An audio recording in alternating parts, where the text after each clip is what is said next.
자, 그러면 오늘 GTC, 엔비디아가 사실 작년 연말까지만 해도 뭐 오로지 시장은 엔비디아 얘기뿐이었죠. 그거밖에 없었죠. 예. 그러다가 요즘은 조금 엔비디아 얘기가 좀 들어간 것 같긴 한데 그럼에도 불구하고 전 세계 IT에 가장 큰 영향을 미치는 기업은 역시 뭐 엔비디아인 것 같고요. GTC에서는 과연 어떤 이야기들 또 어떤 분위기들이 감지됐는지 오늘 서강대 경제학부의 허준영 교수와 함께 말씀 나눠보도록 하겠습니다. 어서 오십시오. 어서 오세요. 네, 안녕하세요. 네. 아유 GTC 어떻게 다녀오셨어요? 아 다녀오진 못했고 버추얼로 봤습니다. 버추얼로. 네. 그렇겠죠. 지금 다녀오실 수 있는 상황은 지금 어디서 하는 거예요? GTC는? GTC 어디서 하더라고요? 제가 아하이. 그걸 제가 파악을 못했습니다. 교수님 그것만 보느라고. 어디 엔비디아에서 하나? 뭐 저도 위치는 잘 모르겠네요. 엔비디아에서 하지는 않을 것 같아요. 아, 그래요? 어디 빌려서 할 것 같은데요. 느낌은. GTC. 파악해보겠습니다. 중요합니까? 아니 중요한 건 아닌데. 아니 근데 뭐 어쨌든 홈구장에서 먹고 가는 게 좀 있으니까 네. 어디서 하는지 중요할 수도 있죠. 네, GTC가 지금 언제부터 한 거예요 이게? 이것도 17일. 17일. 네. 17일부터 언제까지 한 일주일 해요? 아니 지금 끝났어? 일정이 19일까지인가 그렇습니다. 그 일정 한번 확인해서 말씀드릴게요. 네. 자, 오늘은 이제 19일이니까 대충 뭐 요 정도에 끝나는 것 같고. 자, 그래서 이제 GTC는 엔비디아가 이게 다 주도하는 거예요? 그렇죠. 엔비디아 개발자 뭐 이런 뭐 모임 엔비디아에 21일까지. 관련된 사람들 모임이니까 엔비디아가 주도하는 거겠죠. 엔비디아 개발자들 저는 이제 GTC에 대한 개념이 별로 없어서 엔비디아 개발자들 모아놓고 야 이제 엔비디아는 앞으로 이렇게 간다. 니네 이거에 맞춰서 잘 개발하고 이런 방향으로 가는 거야. 이제 이런 걸 이제 하는. 그렇죠. 그리고 엔비디아 고객님들에게 엔비디아 네. 뭐 할 거다라고 설명하는 자리인 거죠. 한 회사가 근데 이런 걸 독자적으로 한다는 것도 굉장히 놀라운 일이죠. 네. 일산 킨텍스에서 하는 거 아니라고 내가 몇 번 말씀드렸어요. 아직 뭔 행사만 하면 일산 킨텍스 아니냐고. 그쵸. 야, 저희는 그렇게 생각을 하죠 보통은. 네. 코엑스 아니면 킨텍스밖에 몰라 사람들이. 그 웨딩 페어는 킨텍스고요. 네. 뭐 이렇게 하죠. 베이비 페어는 코엑스고 뭐 이렇게 합니다. 네. 미국 산호세에서 하는 모양입니다. 네. 네. 캘리포니아 산호세에서 GTC가 열리고요. 근데 어쨌든 지금 저도 일정 다시 한번 확인해 보니까 17일부터 21일까지긴 한데 어쨌든 제일 중요하다고 봤던 거는 젠슨 왕이 무슨 말을 하느냐. 네네. 이제 그게 끝나고 나서 뭐 다른 뭐 행사들이 있겠습니다만 시장에서 가장 큰 반응은 아무래도 젠슨 왕의 발언이었을 거고요. 이번에 발언에서 사실 이게 실망스러웠던 부분이 있었던 거예요? 아니면 기대했던 부분이 충족되지 못했던 거예요? 뭐예요? 저는 둘 다인 것 같아요. 그러니까 사실은 이렇게 생각해 보면 좋을 것 같아요. 파도가 좀 더 세게 자기한테 밀려오면 그 파도를 이기고 가려면 배의 동력이 좀 더 세야 되잖아요. 평소와 같은 동력이면 좀 밀릴 수 있잖아요. 어쨌든 트럼프 행정부 들어오고 나서 여러 가지 거시지표들에 대한 지금 이슈, 문제들, 걱정들이 좀 있다 보니까 뭐 이제까지 잘 해왔는데 혹시 이거 좀 산산조각 나는 거 아니야, 좀 부서지는 거 아니야라는 것에 대한 걱정 조금씩 늘어나면서 그런 걱정을 덜기 위해서는 좀 더 많은 것을 보여줘야 하지 않을까? 뭐 이런 것들에 대한 것들이 반영돼 있는 거 아닌가 싶습니다. 저는. 네. 그래서 뭔 얘기를 한 겁니까, 젠슨왕은? 뭔 얘기 했냐면은 아까 박병정 이사님께서 다 정리를 잘 하셨는데요. 네. 신제품 이것저것 내겠다라는 얘기하고 뭐 자율주행차 관련된 얘기도 하고 뭐 AI 시장 앞으로 어떻게 될 거다라는 전반적인 얘기도 하고 했었는데 네. 뭐 저는 사실은 조금 눈여겨 보았던 부분이 뭐가 있냐 없냐가 되게 중요한 저는 부분이 아무래도 한국 사람이다 보니까 삼성에 대한 언급이 조금 직접적으로도 아니면 간접적으로라도 있는지 아니면 사실 SK 하이닉스에 대한 언급은 예전에는 명시적으로 여기 GTC에서는 없었던 것 같은데 SK 하이닉스와의 관계에 대한 얘기들이 좀 단초가 있는지. 근데 아까 이제 이사님께서 이전 코너에서 말씀해 주셨지만 직접적인 얘기는 없었던 것 같고요. 오히려 간접적으로 앞으로 컴퓨팅 파워가 더 많이 필요하게 될 테니까 메모리 칩 더 들어갈 거다라는 간접적인 정도의 얘기만 나온 것 같아서 한편으로 저는 좀 약간 실망스럽기도 했었습니다. 그래요? 근데 이번에 보면은 앞으로 우리가 몇 년 후에는 그 메모리를 뭐 280기가까지 높일 거야. 그 이후에는 몇 기가까지 더 높일 거야. 이 말은 결국 몇 년 후까지 우리는 SK 하이닉스로부터 메모리를 이만큼 주문할 거야에 대한 단초라고 볼 수도 있는 거잖아요. 좋게 해석하면. 네, 근데 요거를 약간 삐딱하게 해석하면 지금 미국에서 미국 정부가 하고 있는 반도체 정책들에 대해 좀 생각해 볼 필요 저는 있다고 생각하는데요.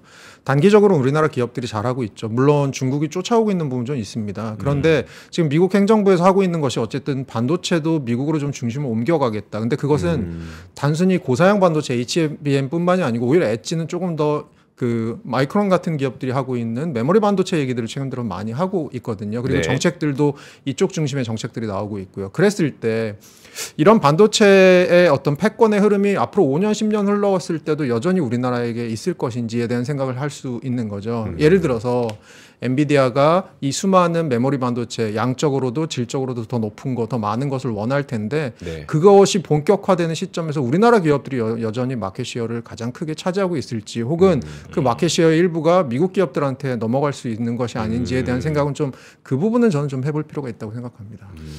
네, 그래서 엔비디아는 지금 뭐 어마어마한 속도로 다시 이제 격차를 벌려 나갈 거라고 얘기를 한 거죠. 네, 뭐 그런 거 같긴 합니다. 그리고 신제품이 뭐 블랙엘 뭐가 나오고 블랙엘 울트라 뭐가 나오고 대한 얘기들은 결국은 기술 격차 유지하겠다라는 얘기고요. 그리고 오히려 그 딥시크 얘기 뭐 같은 것도 하면서 되게 여유로운 반응을 보였더라고요. 그거 사실 우리께 더 많이 필요한 결국 그 방향이야라고 얘기하는 여유까지 보이기도 했더라고요. 딥시크 관련돼서는 어떤 이야기를 좀 젠슨왕이 했고 거기에서 이제 인상 깊게 교수님께서 보셨던 부분은 어떤 부분이었을까요? 그러니까 사실은 저같이 이제 문외한들이 보기에는 딥시크가 나오니까 굉장히 이게 GPU 효율적이잖아요. GPU가 그렇게 많이 안 들어가는 것처럼 보였잖아요. 그러면 엔비디아 같은 기업들이 사실 앞으로 조금 설 자리가 줄어들지 않을까라고 생각을 했었는데 결국은 젠슨왕이 최근 들어서 계속 하는 얘기는 그 방향이 그 방향이야. 결국 그 방향이 엔비디아를 더 원하는 방향이야라는 얘기를 함으로써 약간 본인 쪽으로 지금 본인의 회사 쪽으로 얘기의 주도권을 넘겨놓는 그런 발언들을 계속하는 것 같습니다. 니네가 뭐 효율을 높이든 니네가 어떤 방향으로 뭐 더 좋은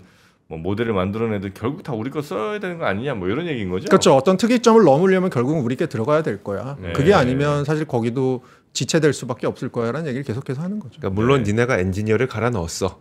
그래서 동일한 GPU를 이용해서 조금 더 나은 성능을 했을 수 있겠지. 근데 우리는 앞으로 50배 좋은 GPU 만들 건데? 그럼 못 쓸래?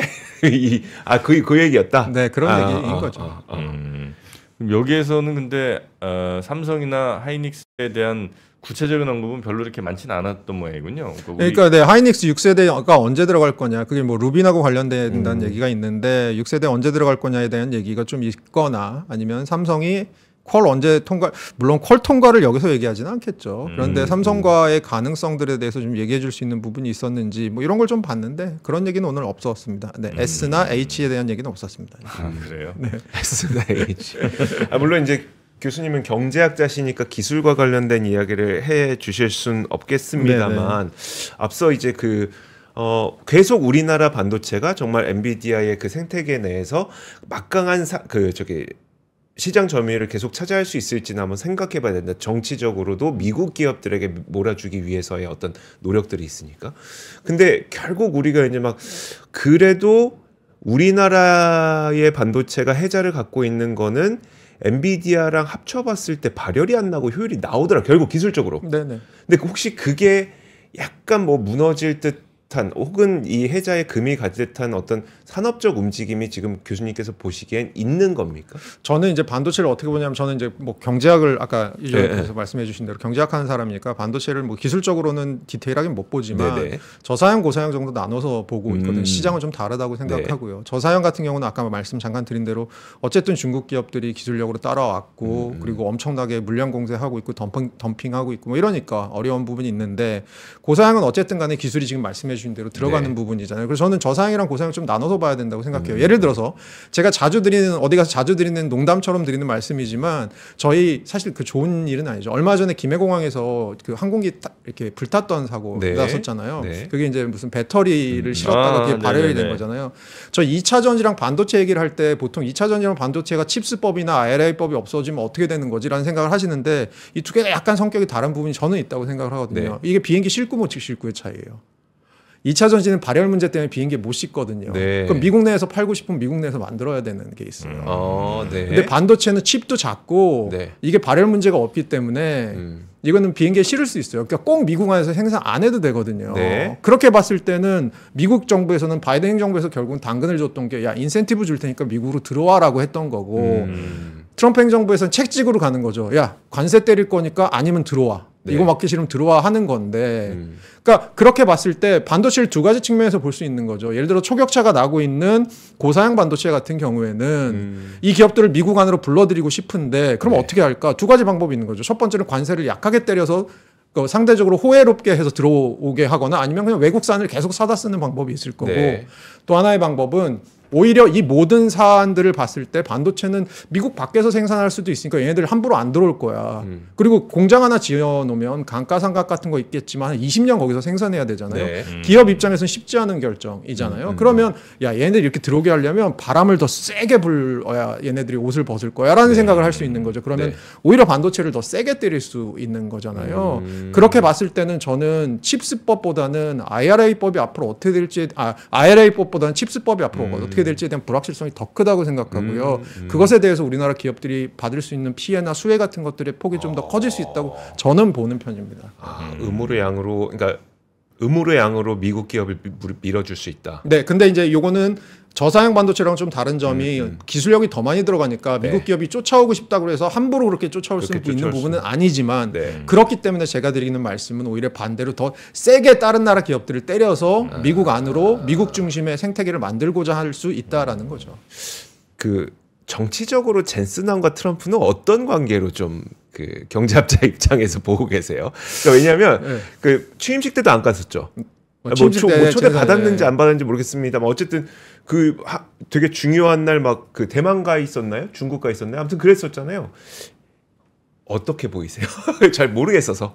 저도 뭐 정치적인 거 그 두 분 사이가 어떤지는 잘 모르지만 네. 겉으로 보기에는 사실 트럼프라는 사람은 친하면 그리고 네. 혹은 친해서 도움이 되면 굉장히 티를 내는 사람인데 네. 그것을 티를 내지 않고 있다라는 걸 보면 이 사람의 관계가 네. 뭐 아주 가깝거나 친밀한 사이는 아니지 않나 정도로 추정을 해보고 있습니다. 알겠습니다. 별 힌트는 없는 거죠? 어느 누구도 모르죠. 힌트는 없는, 그러니까 머스크처럼 드러내놓고 하지 않으면 힌트가 잡기가 쉽지 않죠.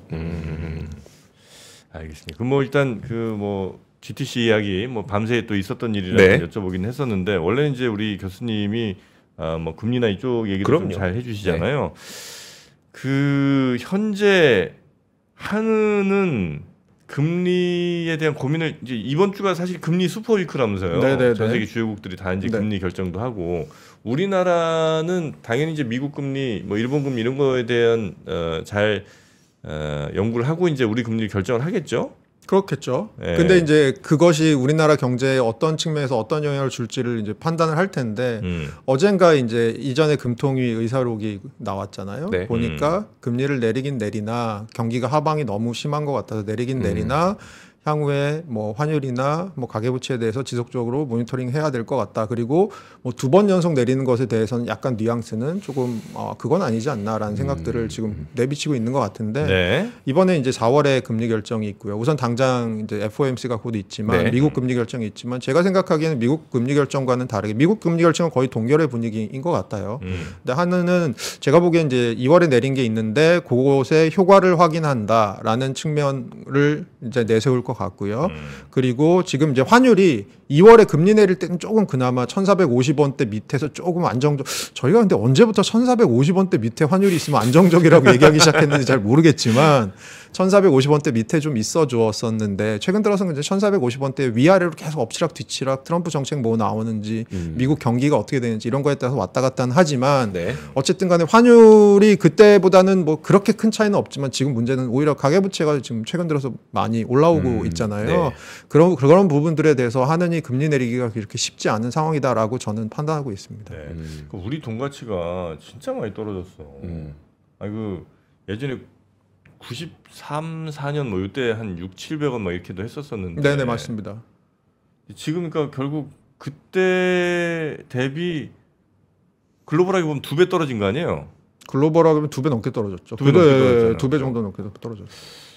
우리는 그러면 안에서 우리도 뭐 물가 많이 올랐다 이런 얘기 하지만 우리 돈 가치가 많이 떨어졌다는 얘기잖아요. 물가 많이 네네. 올랐다는 게. 우리 안에서도 그렇지만 글로벌로 보면 더 곱하기 2를 해야 되는 것 같아서 우리나라 돈 가치가 이렇게 막 떨어져도 되는 그러니까 코로나 이후만 한번 보면요. 제가 네. 데이터 한번 찍어봤거든요. 코로나 이후를 보니까 전반적으로 강달러 현상이 있었던 건 사실인 것 같습니다. 네. 뭐 러시아 우크라이나 전쟁도 있고 코로나라는 큰 샥도 있고 그러니까 안전자산으로 가든 네.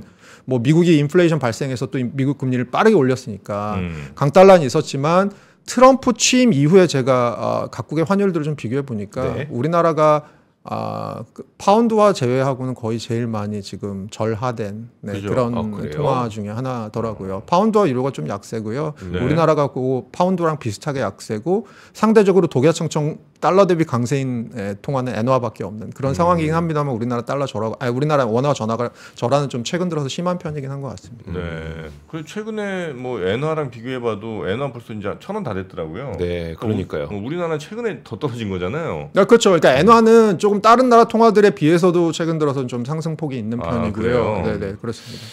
그리고 왜 우리나라만 이렇게 그러니까 우리나라 원화가 이렇게 많이 떨어졌다는 거는 우리나라에 돈이 잘 안 들어온다거나 아니면 우리나라 돈이 밖으로 빠져나간다거나 네네네. 우리나라를 그렇게 좋게 보지 않는다는 거를 반증하는 거 아니겠습니까? 굉장히 그 정확하신 지적이신데요. 두 네. 가지 측면 다 봐야 될 것 같아요. 우리나라 돈이 먼저 외국으로 빠지는 거. 사람들이 이런 거 보통 뉴노멀이라고 부릅니다. 네. 왜냐하면 두 가지 뉴노멀인데요. 예전과는 다른 거죠. 첫 번째로는 서학개비들이 늘었습니다. 네. 외국 자산 투자가 늘었습니다. 달러에 대한 수요가 늘어날 수밖에 없고요. 네. 두 번째로는 바이든 행정부 제가 아까 말씀드렸지만 그때 했던 게 결국은 보조금 주면서 외국 기업들 미국으로 들어와서 공장 지어라 하는 거잖아요. 네. 그거 제일 많이 한 나라가 우리나라잖아요. 그렇죠. 우리나라가 네. 미국에 공장 지으려면 어쨌든 달러가 필요한 거니까 달러 수요가 좀 늘 수밖에 없다. 그러면 이런 구조적인 문제 때문에 조금 강달러가 갈 수밖에 없다라는 뉴노멀 얘기도 하긴 하는데 네. 이게 이제 나가는 측면이고요.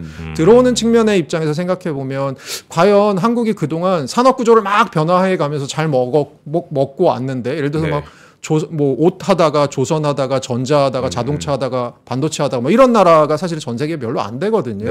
근데 반도체 다음에 먹거리 이미 반도체가 시총에서 차지하는 비중은 거의 5분의 1인데 네. 반도체 업황에 따라서 너무 경기가 흔들리면서 반도체조차도 그 다음 먹거리가 뭐니?라고 물어봤을 때 사실 저희가 쉽게 대답을 할 수 없는 네. 입장이잖아요. 결국 그런 측면에서는 사람들이 자꾸 코리아 디스카운트에 대해서 외부에서 보는 코리아 디스카운트에 대해서 얘기할 수밖에 없는 부분이 저는 있다고 생각합니다. 네, 네. 그러니까 옛날에 뭐 한 연봉 1억 받으면 연봉 15만 달러인데 네. 지금 1억 받으면 6만 달러쯤 될 거 아니에요. 네, 그렇죠. 그렇겠네요. 그러니까 우리 6,000달러쯤 되는 거죠. 그러니까 그쵸, 예, 그쵸. 예. 6만. 6만 달러. 네. 죄송합니다. 6만 그러니까 달러. 아주 우리는 진짜 소득이 실질로는 많이 떨어진 거야. 그러게. 그러니까 얼마 전은 아니지만 이제 저희 현대백화점 바로 더현대 옆에 있으니까 네. 파이브 가이즈인가요? 그 햄버거 집 네. 있잖아요. 거기 갔는데 두 명이 햄버거를 먹었거든요. 5만 원이지. 5만 원은 그 깜짝 놀랐어요. 맞아요. 와, 아니 우리가 해외에서 들어오는 우리의 어떻게 보면 이제 간접적인 수입 물가라고 저는 생각을 네, 해요. 그들에게 네, 가격 정책이니까 직접 수입 물가는 아니지만 간접적으로 우리가 느낄 수 있는 이 수입 물가 자체가 굉장히 높아진 거 아니냐라는 생각을 최근 들어서 엄청 하거든요. 그러다 보니까 뭐 차를 살 때도 외제차 가격은 계속 올라가고 그들은 또 이제 계속 가격 높일 거 아니에요. 옛날에 막 지금 물가 비싸다는 무슨 노르웨이니 뭐 스위스 이런 데 가서 야 거기 햄버거 한 사람이 먹는데 뭐 3만 원이래 뭐 이런 얘기 했었잖아요. 우리. 이제 우리가 그런 버거 먹으려면 3만 원이야. 너무 비싸요. 그러니까 그 두 분이 예를 들어 가셨는데 우리 정프로께서 계산을 하시면 점점 분노가 쌓이시는 거죠. 아무리 네. 이주환 앵커를 좋아하셔도 네. 옛날에 이거 둘이서 한 2만 원이면 먹었었는데 이제는 네. 둘이서 막 3만 원, 4만 원 줘야 되면 사실 거기서 이제 약간 저희가 킹 받는 일이 벌어지는 그런 거죠. 그러니까 이게 걱정되는 게 결국은 우리는 해외에서 많은 물건들을 들여와 쓰고 에너지도 들여와 쓰잖아요. 네. 물론 에너지는 뭐 장기 계약이라는 것도 네. 있고 뭐 그런 것도 있고 해서 얼추 어느 정도 안정세를 최대한 찾으려고 노력하겠지만 우리가 실제 소비하는 물건들과 소비하는 음식들이 뭐 직접 수입은 아니라고 하더라도 제가 파이브 가이즈처럼 결국 물가가 이렇게 계속 높아질 수 있는 그러니까 통화 가치가 이렇게 낮으면 물가가 높아질 수 있는 우려는 계속 있고 부동산 가격 올라가고 가계부채가 계속 있고 과연 여기에서 하느니 금리를 내릴 수 있는 상황이냐. 근데 한쪽에서 보면 자영업자분들이 힘들어서 진짜 막 폐업률이 엄청나게 네, 높아지고 맞아요. 있고. 지금 뭐 금리 인하한 게 금리나 효과는 있긴 있을래나. 그러니까 그게 아마 금리를 2번 연속 내리지 않는 이유 중에 하나일 겁니다. 금리를 한번 내렸으니까 효과를 좀 보자. 근데 그 효과를 보자가 다른 때랑은 좀 다른 게 지금은 우리나라 내부의 정치적 불확실성도 있고 네. 트럼프 2기가 행정부가 들어와서 지금 얼마 안 됐지만 관세 정책이 막 들어오고 있는 것에 대한 불확실성도 있고 여러 가지 불확실성이 있다 보니까 경제 주체들이 뭐 투자도 잘 못하고 소비도 잘 못하고 있는 그런 상황이잖아요. 그러니까 네. 금리를 인하하면 결국은 투자가 늘고 소비가 늘어서 경기에 약간 훈풍이 불어야 그렇죠. 그게 네. 금리 인하의 효과라는 건데 그것이 지금 얼마나 있는지에 대해서 한번 점검해 보자라는 생각이 하는 애는 평소보다 조금 더 많은 것 같고요. 아까 이조 앵커께서 좋은 지적해 주셨는데 어쨌든 간에 가계부채 문제도 있고 환율 문제도 있습니다. 물론 한국은행에서 명시적으로 서울이나 수도권 중심의 주택 가격을 명시적으로 타겟하는 것도 아니고요. 환율도 몇 원으로 우리가 타겟하겠다 이런 것도 아닙니다. 아니지만 분명히 금리 결정에 있어서 디시전 팩터인 건 사실이고요. 그 디시전 팩터 중에서도 가중치가 시간에 따라서 달라지는 것도 사실이거든요. 그럼 지금 보면 물가 측면에서도 그렇고 사실은 경기를 보면 내려도 이상하지 않은데 지금 경기를 보고 내리자니 다른 쪽들이 내렸을 때 부작용이 생기는 부분이 너무 많기 때문에 그래서 이제 한은에서 최근에 들어서 계속하는 얘기가 추경해야 된다라는 얘기를 하잖아요. 이거 이상하잖아요. 통화를 하는 데서 재정에 대한 얘기를 하는 게 이상하잖아요. 이상하죠. 네. 근데 그만큼 통화를 갖고 지금 할 수 있는 게 한계가 있다라는 거죠. 네. 자, 그럼 가장 가까이 붙어 있는 FOMC는 좀 어떤 결과를 내릴 것 같으세요? 그러니까 FOMC는 사실은 거의 동결 분위기이고요. 그 동결의 이유가 지금 혹시라도 여기서 쌈프로에서 그런 얘기 많이 하셨겠지만 미국 경기 좀 또 안 좋아지는 거 아니야라고 얘기가 많이 나올 겁니다. 근데 현재 나오는 경제 지표를 제가 여러 가지로 뭐 제가 훌륭한 사람은 아니지만 보면 아직까지 나빠지는 징후가 조금 가끔씩 섞여서 보이는 거지 나빠지는 방향으로 가는 것 같지는 않거든요. 그러니까 나빠지는 게 확연해졌다라고 생각하지는 않거든요. 네네. 그렇게 봤을 때는 연준에서는 지금 금리를 내릴 만한 이유는 아직 별로 없고요. 오히려 트럼프 정책들이 이제 4월 초부터 본격적으로 들어오기 시작하잖아요. 상호 관세도 지금 얘기 나오고 있고요. 보편 관세 얘기도 나오고 있고요. 그다음에 알루미늄, 철강, 캐나다, 멕시코에 대한 관세도 유예해 놓은 거 어떻게 될지 아직 모르잖아요. 네. 이런 것들이 미국 경제에 어떤 효과를 가져오는지 시간을 두고 판단하기 위해서는 지금은 우선은 멈춰서 좀 기다리겠다라는 입장일 것 같아요. 그러면 동결인 거고요. 네. 그럼 이제 동결 쪽으로 예상할 수가 있겠고. 사실 저는 근데 그 동결은 동결. 그 거기까지는 많은 분들이 좀 공감을 하고 계시니까. 네. 근데 파월 의장의 말이 매파적일 거냐 비둘기파적일 거냐에 대해서도 그럼 매파적인 발언을 하면 어쨌든 인플레이션이 좀 높아질 수 있습니다. 라고 하는 거니까 그러니까 시장에 부정적이 될 수도 있다고 저는 생각을 하고요. 그럼 비둘기파적이면 제가 요즘에 조금 약간 마음이 우울한지 모르겠어요. 우울해서 그렇게 보이는지 모르겠지만 비둘기파적으로 보면 사실 금리를 내려야 될 만큼 물가 오르는 건 지금 불확실한 건 사실이잖아요. 관세 때문에 불확실한 건 사실인데 그럼에도 불구하고 금리를 통화를 완화해야 될 만큼 시장이 안 좋아 보입니까? 라고 하면서 또 시장 반은 그러니까 좀 부정적일 것 같고 무슨 말을 해도 약간 부정적일 것 같은 느낌은 저만의 잘못된 느낌인가요? 교수님은 어떻게 보십니까? 저 옛날 표현으로 찌찌뽕 하고 싶었어요. 예. 아, 그래요? 네. 그러니까 제가 생각하는 게 그거 사실 그런 비슷한 생각인데요. 네. 지금 시장에서 그럼 반대로 그 얘기를 제가 좀 다르게 드려볼게요. 시장에서 어떻게 생각하는지를 제가 정리해 본 건 다음과 같습니다. 네. 관세가 들어오잖아요. 트럼프에 대해서 저희가 제일 무서워하는 게 관세니까. 관세가 들어오면 두 가지 얘기를 합니다. 사람들이 첫 번째 뷰는 뭐냐면 관세가 들어오니까 당연히 물가가 오르겠지라는 뷰입니다. 네. 두 번째 뷰는 그래서 물가가 오르겠지라는 뷰고 두 번째 뷰는 뭐냐면 관세가 들어오면 무역이 쪼그라들면서 국제 무역이 쪼그라들면서 결국 미국도 경기 침체 방향으로 가겠지. 네. 그래서 물가는 많이 안 오르고 경기가 다운되겠지라고 얘기하는 사람들이 있습니다. 근데 여기서 한 스텝 더 나가 보면 두 번째 부류의 생각을 하시는 분들 중에 많은 얘기가 뭐냐면 그러니까 트럼프가 관세하다 말 거야라고 얘기하는 분들이 계십니다. 관세를 좀 하는 신용을 하다가 말 거고 다시 세상은 정상적으로 돌아오게 될 거야라고 생각하시는 분들도 계시거든요. 근데 어떤 시나리오건 간에 지금 이조 앵커께서 말씀하신 그 두 시나리오 중에 하나인 거죠. 네. 그리고 두 시나리오다 어떤 거냐면 바람직하지 않다라는 측면에서는 동일하죠. 그러니까 시장에서는 일로 가도 절로 가도 지금 문제가 생길 수밖에 없는 부분이 있다라고 생각하는 거고요. 그러면 이때 또 연준 사람들, 중앙은행 사람들이 굉장히 잘하시는 게 있습니다. 네. 돌다리를 10번 두들겨보고 안 건너는 겁니다. 그걸 굉장히 잘합니다. 그리고 그것을 말로 굉장히 잘 풀어냅니다. 그러면 파월의 말은 아마 굉장히 뉴트럴해서 오히려 무미건조하고 저 뭐야? 라는 말이 아마 나올 가능성은 저는 있다고 생각합니다. 어떤 뉘앙스를 주던 간에 지금 상황에서는 많은 사람들이 불안해할 수 있다는 걸 연준도 인지하고 있다는. 그렇죠. 그럼 저희가 사실은 이런 얘기를 하고 있을 정도면 그렇죠. 연준에 있는 사람들의 마음속에는 아마 굉장히 강하게 박혀 있을 겁니다. 굉장히 뉴트럴한 중립적인 발언을 내일 할 가능성. 네네. 그러니까 그 저희 사찰에서 먹는 밥 같은 밥이 나올 가능성이 있습니다. 아주 담백하게. 네, 담백하고 건강엔 좋고 네, 뭐 그런 밥이 나올 가능성이 있습니다. 고춧가루 없고 네, 그런 식으로 할 가능성이 좀 높다 이렇게 보신다는 거죠. 네. 정말 끝으로 우리나라 지금 이제 뭐 어려운 얘기들, 뭐 특히 이제 소비 쪽이 너무 이제 죽었다 이런 얘기 많이 좀 하고 있잖아요. 지금 요 상황은 이제 체감상으로는 뭐 정말 그 현재 계신 분들은 뭐 거의 뭐 IMF 때다 이런 얘기를 하시는데 좀 학자적 입장에서 보실 때 정말 그 정도 상황이 온 것 같습니까? 아니면 뭐 조금 그 정도까지는 아닙니까? 그러니까 IMF는 일종의 심근경색인 거죠. 네. 빵 하고 와갖고 쓰러진 거죠 경제가. 네. 지금은 뭐냐면 제가 보면 고지혈증 같은 느낌인 거예요. 고지혈증인데 약간 속도 빠른 고지혈증 같은 거죠. 순간 빵 하고 쓰러뜨리진 않는데 네. 서서히 그게 뭔가 콜레스테롤이 끼면서 네.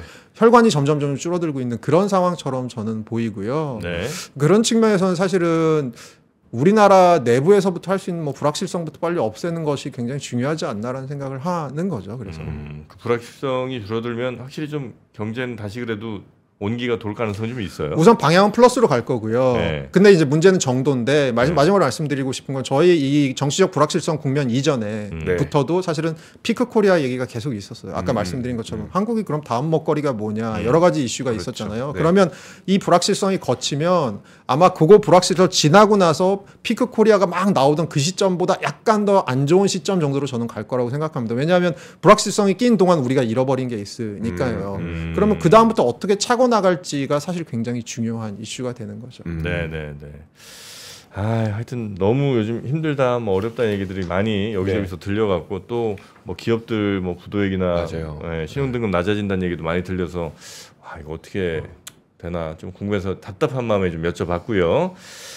우리 교수님 한 분씩 이렇게 오셔서 우리 경제 시원하지 않아요? 전반에 대한 이야기 비유들어서 해주시니까 훨씬 더 저희가 이해도 잘 되고 좋은 것 같습니다. 지금 메롱님이 그러면 등푸른 생선을 먹어야 된다. 네. 무슨 소리예요? 그게? 고지혈증이니까. 네, 그렇죠. 우리 경제는 등푸른 생선을 먹어야 된다. 근데 이제 제가 한 말씀 거기 더 드리면 등푸른 생선 너무 많이 드시면 또 이 요산 수치가 올라가거든요. 그러니까 그거를 조절을 잘해야죠. 밸런스를 잡는 게 정말 중요한 겁니다. 그렇게 생각합니다. 밸런스 잡으실 땐 뉴발란스 운동화와 함께 하시면 되고요. 저희 링크 따라오시면 또 있습니다. 네. 자, 오늘 함께 해주신 서강대 경제학부의 허준영 교수님 대단히 감사하고요. 다음 시간에 또 뵙겠습니다. 고맙습니다. 고맙습니다. 네.